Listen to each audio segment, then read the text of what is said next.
so than Harry Anslinger, the first head of the Federal Bureau of Narcotics. It took a lot of his cues from Hearst. And one of the memes promoted back in the reefer madness era, which we're still not entirely out of. We're still, we're not quite there in terms of the post-prohibition era. We're still in prohibition. But one of the memes was the idea that cannabis is the assassin of youth. So it's rather ironic that in recent years we saw this phenomena of families moving across the country to be in a state where they can access oil from the cannabis plant to save the lives of their children. It's one of the great ironies of cannabis. And that is emblematic of a pro-cannabis cultural shift that we're in the midst of right now. So the title of the talks tonight, why cannabis, why CBD, why now? I want to sort of go back a little bit and sort of set the stage for that, and then talk a bit about CBD.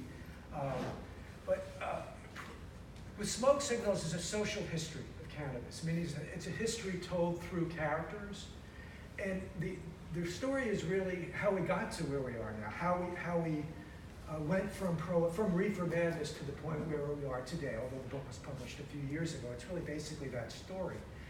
And it's constructed, the narrative is constructed sort of like a movie script, in that typically a thriller, you have what's known as two plot points in the movie. The story's going along, and about 30 minutes into the film, an event happens that sends the story off in an unexpected direction. And then about 30 minutes before the film ends, a second plot point happens that, again, sends the narrative in a direction you don't anticipate. So what are the two plot points of the leaving prohibition narrative of cannabis? Well, the first is the 1960s. I mean, that was very unexpected. The beginning of the 1960s, cannabis is still the evil weed. By the end of the 1960s, you had millions of people turning on. So what happened there? What contributed to the sudden emergence of popularity, at least among certain segments in society? What contributed to that? And I think, well, first of all, we have to remember that cannabis never left marginalized communities. It was always a part of Latino communities that were using it as a remedy, just like they did in Mexico. They had their jars of cannabis that they would use for medicine. Very, very typical in Latino household. And cannabis was always a part of the jazz scene and economically disadvantaged peoples were using it as a relaxant and so forth. So it was always part of minority communities. But in 1964 in California, which has always been a cannabis bellwether state, it always sort of marked the trends, there was a distinct shift in terms of who was being arrested for cannabis use. In 1964, the first year that white people were the majority of people who were arrested for cannabis use. So, well, what happened? What was going on? There are now many factors fed into this, but I think two factors that are unappreciated, really, is the fact, well, what happened before 1964? 1963, there was the Kennedy assassination. The year before that was the Cuban Missile Crisis. These were very traumatic events for people, extremely traumatic. I mean, I remember as a little kid, my parents listening to the radio when the boats were coming and the Russians and the U.S. for the Cuban Missile Crisis, and the thought, well, this could be it. And the idea that we're confronted as a generation with the possibility of wiping ourselves out, that's unprecedented for humankind. And in the 1960s, there's all sorts of stressors that we carry on today that people in less modern societies are not exposed to. The tens of thousands of industrial chemicals that we're exposed to on a daily basis. All these different kind of stresses that are very unusual and unprecedented for human beings. Well, particularly those two traumatic events. Now, cannabis happens to be very good for trauma. We're seeing that with PTSD patients, and there's a scientific basis to this. It's mainly drawn from preclinical research on animal models of PTSD. But I think in a sense, the embrace of cannabis, particularly by young people in the mid-1960s, was a kind of an unconscious response to the traumas of the Cuban Missile Crisis and of the Kennedy assassination. I actually believe that. I didn't write about that in Smoke Signals, but just to sort of set the stage. Okay, so 1960s. Well, what's the second plot point? The second plot point starts in California in 1996 when Proposition 215 is passed and California has legalized cannabis for therapeutic use. in retrospect, that turns out to be huge. That starts a revolution, if you will, or certainly kind of it emanates from that moment. All of what we're seeing today with cannabis, it really comes back to California in 1996. That's where it starts. The legalization for adult use in Washington, Colorado, now California, Oregon. It really starts from that moment in 1996. And I think that's the second plot point. A huge, huge catalyst that sets in motion this pro-cannabis cultural shift that we're experiencing today. Now, it was rough going after 1996 for, easy 10, 15 years, even beyond that. Very, very difficult in California and other states. The people, the pioneers who are making, putting a stake in the ground and setting up little cannabis businesses and so forth. It was not easy. There was a lot of pushback from law enforcement at many different levels, including in California. But I think an important moment in all this that really kind of puts the whole thing at another level is when CBD was rediscovered in Northern California. I won't go into a long story about that. Our little nucleus at Project CBD, we were involved in that discovery. But it was 10 years ago that when labs emerged to be able to test the flower, the strains, the marijuana products, and tell you basically how much THC was in there, so that the dispensaries can put a number in front of their product. Of course, the higher number is supposed to be better, which is not the case, but that's the way the marketing ideas work. Well, really accidentally, the CBD was discovered in that context. It was thought that these plants that were CBD rich, as we call them, were not around. What are we talking about with CBD rich? We're talking about CBD, cannabidiol, a molecule, a compound in the cannabis plant that's not intoxicating, unlike THC, tetrahydrocannabinol, the high causer, intoxicating. But both those compounds have very powerful, significant medicinal properties, particularly when they're together, actually.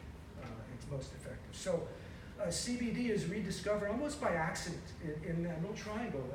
In this area, really, this is the locus of it. And that has a catalytic impact in terms of moving this whole pro-cannabis culture shift forward in a way that hadn't necessarily been expected. Why? Well, when this happened, when we learned of the first plants that had the CBD in a significant quantity, right away we felt this could be very, very significant for a number of reasons. Now, we're talking 10 years ago now. We thought this could be huge for medical patients, because what we knew about CBD was strictly in terms of going to science conferences and hearing scientists, not doctors, scientists, sometimes Nobel laureate scientists, talking about this amazing compound in terms of what it does to mice and rats and what it does to their brains. And we thought, well, if it does, and then jaw-dropping, what we were hearing at these conferences, that if it was anything like for people, like it was for the mice, that this was going to really be huge. And I think this is playing out that way. The other thing we thought was, okay, well, this is going to be a lot more people are going to be interested in cannabis therapeutically, because the idea that they can use cannabis for therapeutic benefit without necessarily getting high, since CBD is not intoxicating, that's going to be very interesting. That's almost like a man-bite-dog story with cannabis that doesn't get you high but makes you feel better. Whoa, that was going to be, when that got out there, we thought that would prove irresistible to a lot of people and really widen the whole spectrum of users, people who'd be interested in cannabis. And that would obviously improve the reputation of cannabis in the culture as a whole, to the extent that the baggage of reefer madness is still being carried. But there was a third aspect of this. We thought this could be key to liberating cannabis from the drug abuse paradigm. Because what would the drug warriors say? What would the DEA say about a component or of a plant that doesn't get you high or doesn't get you very high and has all these benefits? What reason could there be to keep it illegal? You could say, as was often said before that in terms of the dispensary world, well, people are just using this as an excuse to get high. Sure, for people maybe it helps medicinally, in a very surface, facile way, but this is just an excuse for stoners who want to get high. This whole medical marijuana thing. That argument, that's over when CBD is part of the scene. It really changed the discussion about cannabis from not does it work or is it for real, but how do we use it for best effect? And really CBD has kind of catalyzed this shift. So, where are we today? Just to sort of jump forward. it's hard not to notice that there's a sort of a big CBD fad out there, you know, and I mean, we don't know what to make of it in a way. I mean, I hear that Coca-Cola is planning to put CBD in one of their functional beverages. And when I hear about this, I don't know if we should take a victory lap or cry. I think more like crying. So, I mean, it's everywhere. It's become a huge fad. And again, but why? What is driving this? Is it just a matter of, you know, sort of the commercialism as part of the American disease that we're seeing brought out here around CBD? I think that there is even though it's a fad and there's a lot of excitement and it seems like it's just sort of crazy, the things that we're hearing about, combs with CBD in it now, socks with CBD, running. No, read the article that we just published in Project TV called CBD Silly Season. So much stuff now, it's everything CBD to market this, right? Well, you know, there is something real going on here. CBD is a very powerful molecule. CBD-rich cannabis is a potentially very, very effective adaptogenic herb. So there's something real in terms of the potential therapeutic benefits. But also we're at a point in the United States, there's a great deal of dissatisfaction with the medical system as it is, with the health insurance system. It's expensive, it's broken, you know, you see all the contortions the politicians are going through around this. So you have a deep dissatisfaction with the alternatives.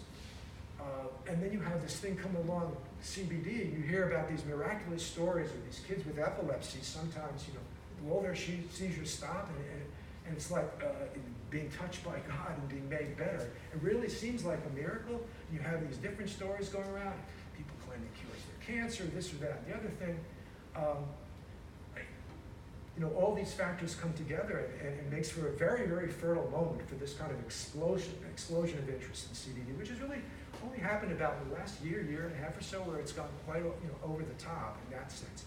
But I think the pendulum will swing back, and hopefully we can kind of relate to this culturally, socially, individually, in a realistic way with our feet on the ground, because there is a lot of potential here that's largely untapped, and I think CBD is really here to stay. And when I say CBD, I mean CBD-rich cannabis, not just the individual molecule. And I think that we barely tap, you know, with the medical potential. In terms of what we see at Project CBD, and we get a lot of emails from all over the world. What most people are interested in, what most people are reaching for CBD-rich cannabis for is for pain and anxiety and depression. Those are the three main things. Of course, epilepsy has gotten a lot of attention because of the children, and it's featured on CNN and so forth, and that's gotten out there. But I think that we're likely in the future to see CBD as something like a killer app for diabetes, metabolic syndrome, obesity, which is huge problems because of the processed food in industrial societies and modern societies. CBD is going to be very helpful in this area. The science is already quite compelling. Preclinical science, meaning it shows that it helps the rats with diabetes. But I think it's going to carry over to people from what we're seeing at Project CBD and what people are just reporting, you know. So it's very exciting in that regard. Tell me, how am I doing on time, Eric? I'm just so interested. You could. You have another 5-10 minutes. Okay, 5 or 10 minutes. Wow, that's all we have. Anyway, okay. So what's been happening lately? You know, in 2018, there were two very important developments with respect to CBD, and that CBD became a legal pharmaceutical approved by the FDA. That was back in June of 2018. It's called Epidiolex. It is available it's a single molecule CBD. It's all it is purified CBD, and it's to be prescribed for children with catastrophic seizure disorders, two particular kinds of seizure disorders. It's very, very expensive. It only can be afforded, you know, if you have health insurance, and it's not something that can easily be prescribed off-label. But you think pure CBD off-label would be a big hit if it could be available. It is available online on the internet, of uncertain quality, but you can also get what they call pure CBD all over the place. You can get CBD products from your gas station. I don't recommend that, by the way. And the other key factor that happened in 2018 was the Farm Bill was passed in December of 2018. This is a bill that legalized the cultivation of hemp, as it always should have been legal. illegal. Again, this is part of the coming out of prohibition, and it underscores the importance of CBD in that regard, because hemp would not be legal to grow today in the United States if not for CBD. CBD is the main reason why you have that law, and no one denies that in the hemp law. Hopefully people don't get too myopic about it, because hemp is an amazing plant with many, many uses, and it shouldn't just be seen as a source of CBD. In fact, it's not a very good source of CBD generally. Much better source of CBD is marijuana, that happens to be or cannabis, a strain that genetically is such that it's high CBD, very low THC. That's full of resin, has the beautiful buds, just like you see normal cannabis. That's the best source if it's got the right genetics for CBD. But anyway, so we're in this situation now, a very peculiar situation, where as a pharmaceutical, FDA considers CBD legal, and it's a Schedule 5 pharmaceutical, meaning the least onerous schedule. It's basically almost like over the counter in terms of its potential harms and things like that. At the same time, CBD is also a Schedule 1 drug, meaning the most dangerous, considering you have no medical value. That's what it is today, Schedule 5 and Schedule 1 at the same time. Good luck in figuring that out, but that's cannabis. It seems to embody these strange opposites, the funny stuff and the evil weed. In recent history, it really kind of embodies polar opposites, cannabis. But so what do we make of this muddle? Well, right now, CBD, if the oil is extracted from a cannabis plant that has 0.3% THC or less, then the CBD is legal. If it comes from a plant that's 0.4% THC, it's illegal. And technically it's a felony even, according to federal law. So we're living in this kind of weird contradiction. And the whole cannabis industry is sort of within this contradiction. And it plays out in a lot of strange ways. We have,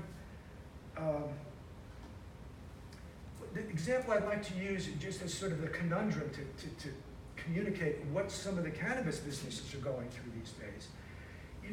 In California, you have a pretty rigorous set of tests that have to be made to qualify a product as legal. It has to be tested for over 65 pesticides to make sure that there aren't pesticide residue levels over a certain amount.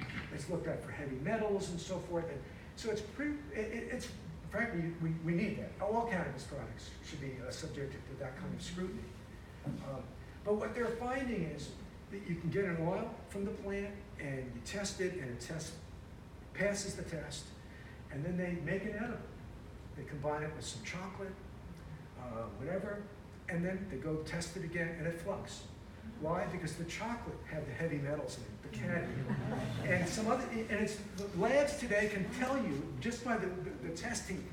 Oh yeah, that comes from this place there, and that So basically, the cannabis industry is in some ways being held to higher standards than everybody else, and the FDA right now is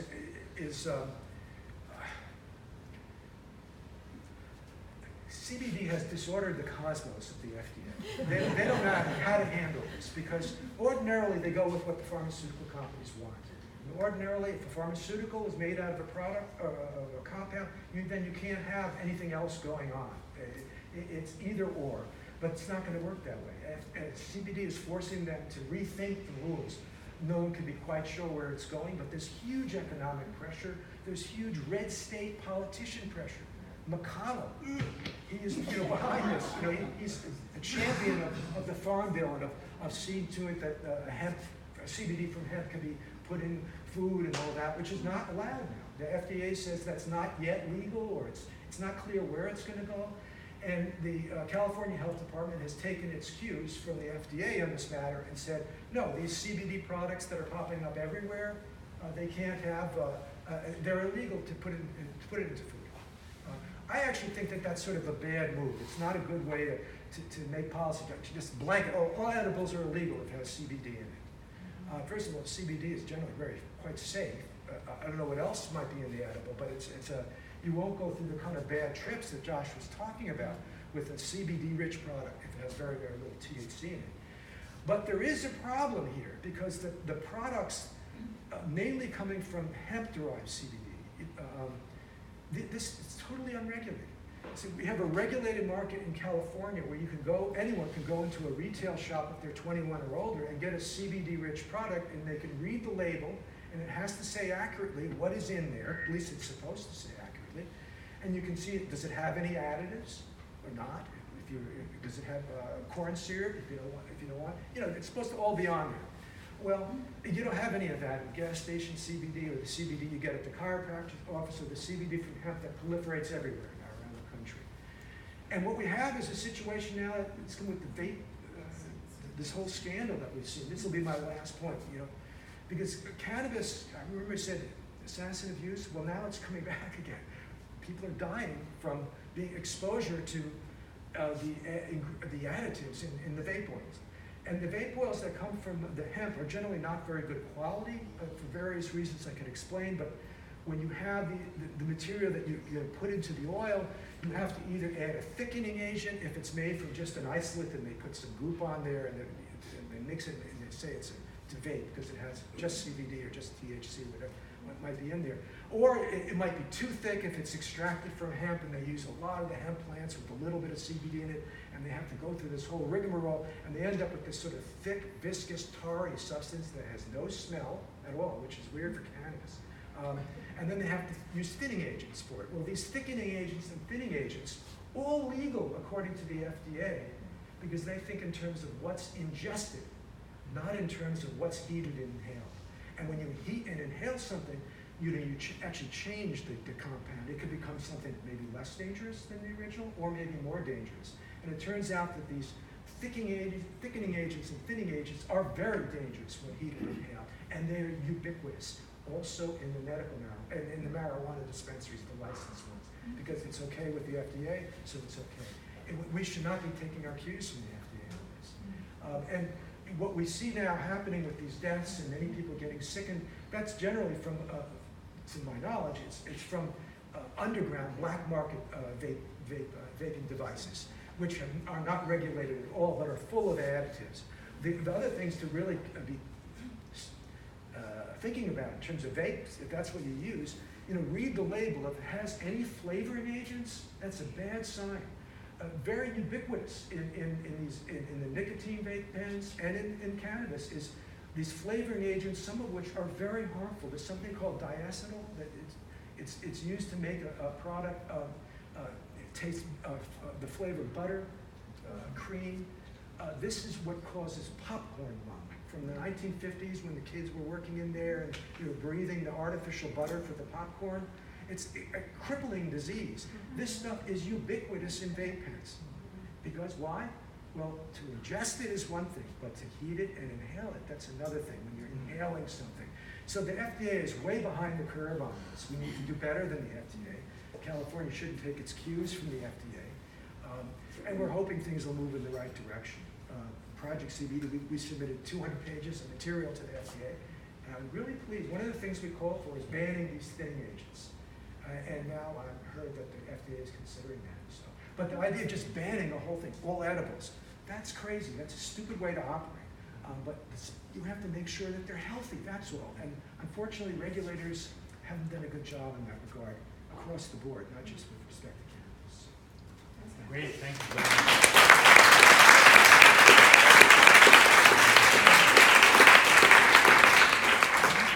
Martin asked me what I thought we wanted visitors, participants to come with. And there's two things I think. One is I want people to get a sense that there is a lot of expertise embedded in people trying to understand this work, both from a sociological and anthropological point of view, but also from the scientific point of view.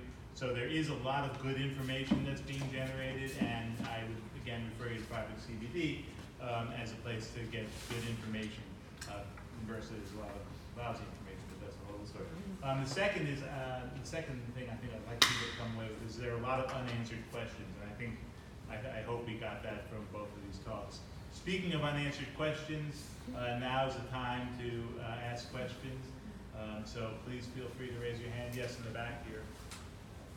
What is the website that you mentioned in the beginning? It's Project CBD.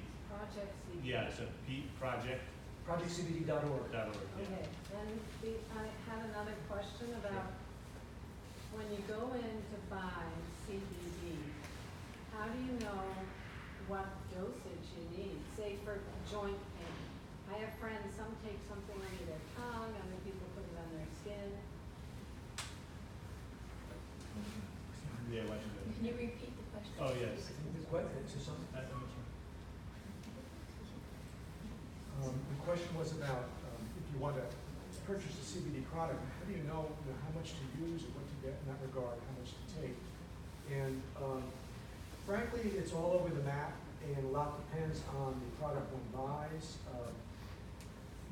I think initially one should, if you're in a situation where you can get a CBD product in a state where marijuana is legal and medical cannabis is legal, get it from a licensed store, a licensed storefront. Don't go to the gas station, don't go to the internet. And because at least you can have some confidence that it's likely that the product has been put through scrutiny in terms of these the regulations. With CBD, and there are many questions. Well, do you want just CBD and nothing else? Well, it's very easy to tolerate a high dose of that. The only danger would be interactions with other drugs. Because CBD has no guardrails like THC edible, if you have too much, you'll know it. You hit a guardrail, not nice. You want to pull over, let the car, turn off the car, and just ride it out until you can get back to normal. CBD has no guardrails. It doesn't have that intoxicating effect. So people take sometimes 1,000 milligrams at a time, even more. And when you get to that level, if you are on other medications, there's a likelihood that the CBD will interact with those other medications. CBD interacts with most pharmaceuticals that are approved for use, and it's one of these unique things about CBD. The long and short of it in terms of dosing, it's a very wide range of doses that are potentially effective from even just a few milligrams. But I would recommend, not being a doctor, that you find a product with some THC because it potentiates the CBD, it makes it more potent. Just don't get something that'll make you too high if you don't want to get high. That's really the key factor, how you manage the psychoactivity. I would recommend an article on the Project CBD website, a guide to dosing, and it goes through a lot of particulars about this. But, best to start low dose and increase slowly. And that's the advice I could give not being a physician. And I would just add to that saying even if you were a physician, there isn't much better information than that around. So this is one of those instances where going to a doctor and asking if the doctor is straightforward and balanced will probably say something similar. Start low and then take it easy. But there isn't good medical information about this, and this is one of the unanswered questions. How should people be using this? And we assume that there's a doctor out there who can answer this and maybe is upon us, and that's simply not the case now. The research isn't there, and people's responses are so individual. So you talked about upending and this is one of the questions I wanted to ask you, is talk about sort of upending the medical paradigm a little bit. You implied that about the FDA, and we've talked about this before. The fact that doctors are not necessarily more expert in this than your aunt who found out that it really helped her knee, as you sort of referred to, sort of it empowers and also makes a very fragile situation for patients. So I wonder if you've had any experience with either of you that you want to talk about that. Well, it's not I amplified. can't tell, yeah. It's not on. It's not on. Okay. So where's the thing? Where's the thingy? On that podium. Yeah, so let's use the thingy. This. So, if I could just make another shameless plug for this handbook I'm co-editing, the Routledge Handbook for Interdisciplinary Cannabis Research. We've got a interesting contribution from one of our contributors is examining kind of the question of how do we have knowledge? Where does the knowledge come from around CBD and THC and cannabis in general? Insofar as, and this is another part of the story that we weren't able to get into, it's very, very hard, if not impossible, to do any of this research. So for doctors to be able to make an informed recommendation, they want to see clinical data. And you cannot do clinical research involving cannabis in the United States. And some would say, well, yeah, you can get a DEA approval. You can get DEA approval to work with the swag bag of oregano that comes from the University of Mississippi. You know, moldy, looks like oregano. I kid you not. I've seen what this looks like. And to basically test the efficacy of CBD, well, it's different now with CBD, but to test THC, high THC products, but you're comparing apples and oranges because you're being asked to test the efficacy of a plant material produced by the federal government on a farm in one of the most cannabis prohibited states with what people can purchase from a dispensary. So it's apples and oranges type situation. So this chapter gets at this question of this emergent citizen science. So a lot of like what Martin was speaking to about the discovery of different strains for treating specific conditions. Probably many people have heard of Charlotte's Web and so on and so forth. That's the emergence of citizen science knowledge.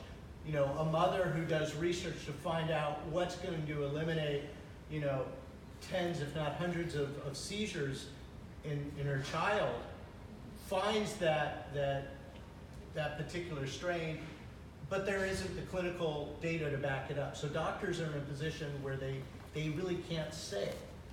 Okay, so the danger with that, though, is there's limits to anecdotal evidence. There's limits to our observations.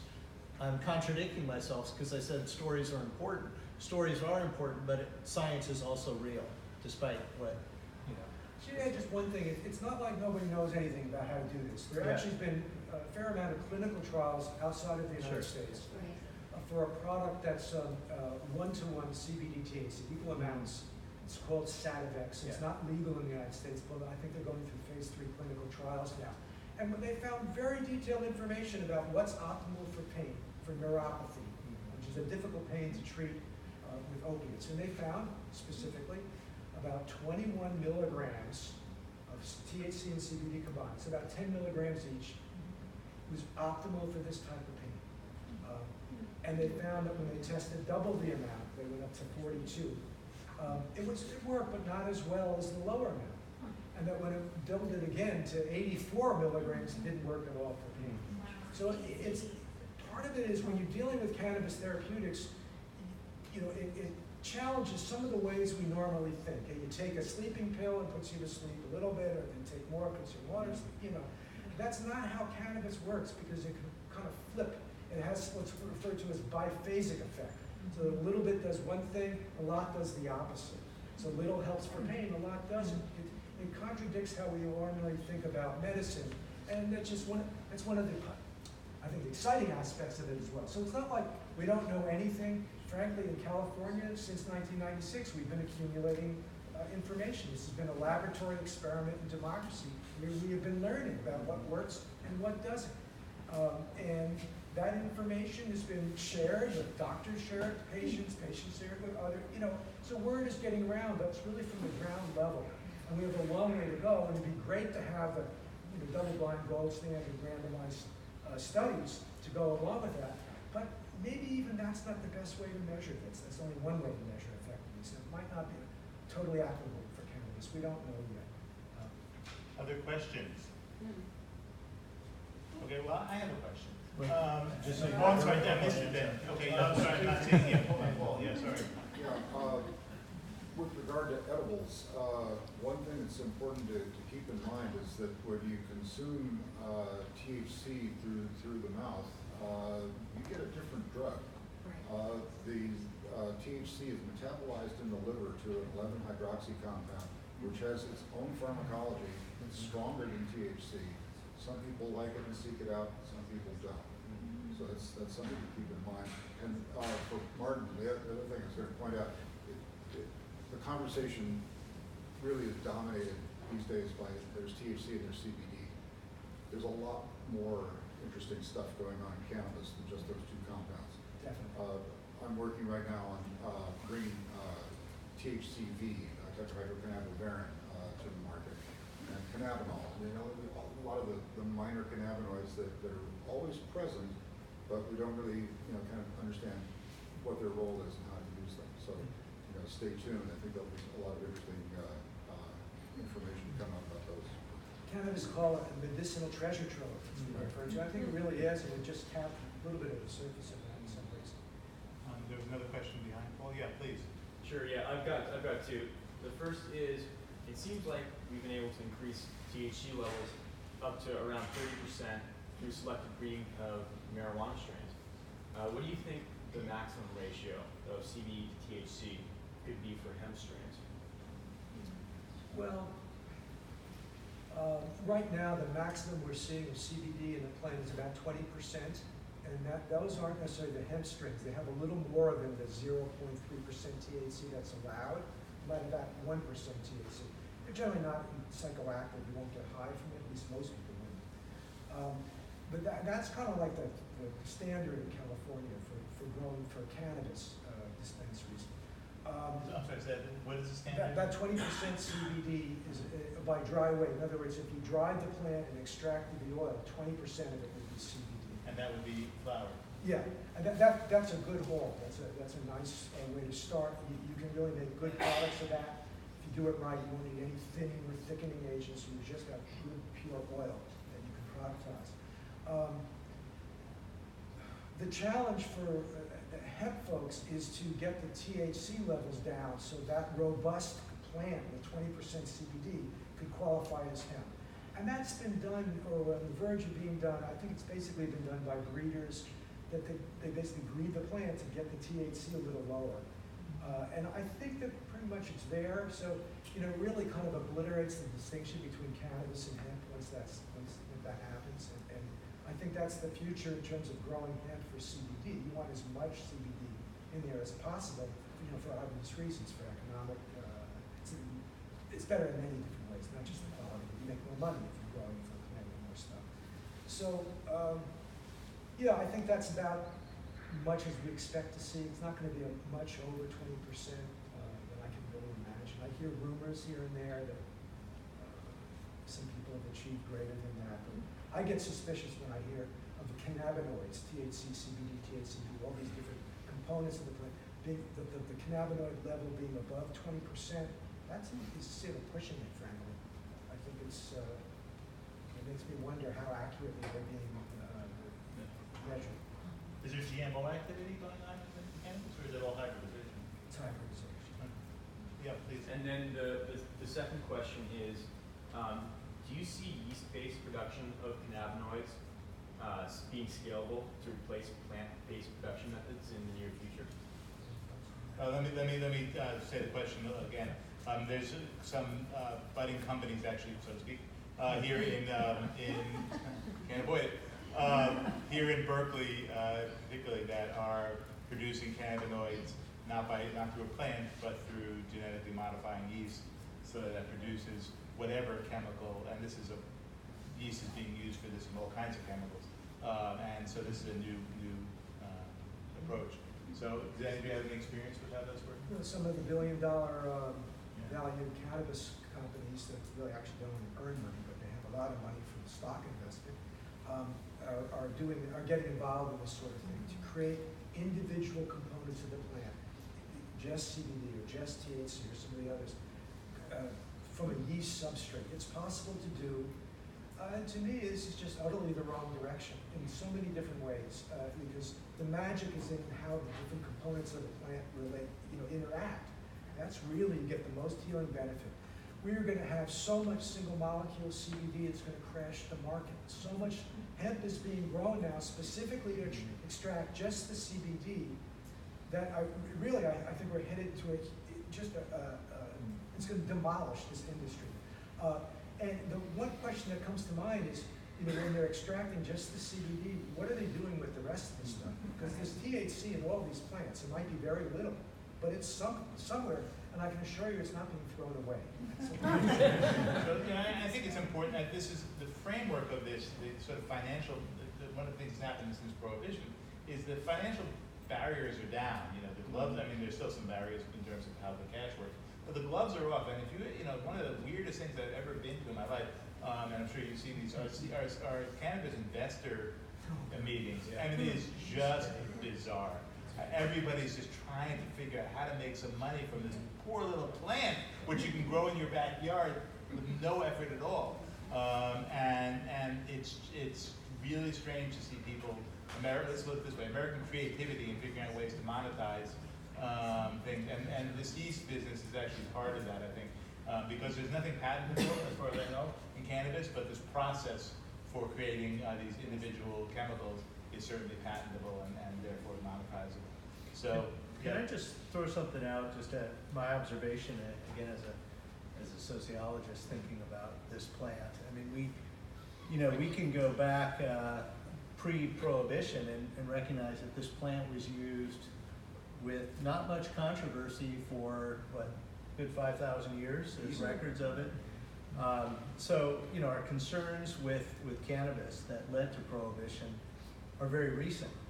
And what I've found so interesting in studying this plant is that it has a life of its own, meaning that it's gone through periods of being seen as you talked about the assassin of youth, and then the evolution into the 60s as being the dropout drug, and now it's medicine, right? And so we kind of construct these narratives about this plant, and now we have this what I would argue, I mean, there's science behind it, I understand. There are thresholds, and there's distillation of different identification and testing of different molecules, but there's this really fascinating distinction that's being constructed and played out nationally between that we have CBD and then we have marijuana. Yeah. We have CBD and we have cannabis. I was just in the Midwest in Wisconsin. CBD is everywhere. That's not a recreational legal state. That's not a medical state. But you could buy CBD in the gas station or a Bed Bath & Beyond or wherever you do your whatever shopping, and there's no marijuana leaf. There's no reference to it. And so somehow it's divorced from that history, that it's somehow distinct. And I would argue that some of these are these are artificial constructed distinctions that have real meaning and impacts on folks. In a way, CBD is like how the cannabis plant cleverly decided to legalize it. So, maybe it's more intelligent than us. I shouldn't be so absolutist about the yeast business, because actually, it might be possible to create some of these minor cannabinoids from yeast that will be difficult to access from the plant. But again, individualizing things, kind of this reductionist approach of this piece and this piece and this piece, putting it together, you can't create what nature does as well as what nature does in that context. And so I don't know, it's just part of the game, but really right now this yeast stuff is a money play, because growing plants is expensive. You gotta have land, you have to build it, pay gardeners, Security. And if you can just make it, one compound you're looking for yeast, you make more money that way, and that's what's driving this. But there might be some merit to ultimately some benefit, I don't know. I think we have time for one more question, if there is one. Right here. I can't see, I'm sorry, but please, now I see. I'll just shout out. I think that science and research is really important to drive the understanding of THC and the cannabinoids and all that's available, rather than distill it down to two chemicals.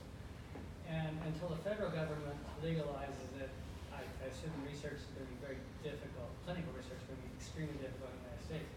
What about Canada now that they legalized it? Do you think, is there a flood of research going on now? Kind of a mixed bag, actually. What you have is industrial cannabis now in Canada. Yeah. And it's really the quality has declined from medical patients that I've talked to who were getting it from the black market before, and they feel that the quality has gone down because the scale is so enormous. And again, it's the profit motive is so driving everything. So I don't know, but yes, you have some openings happening in Canada in that regard.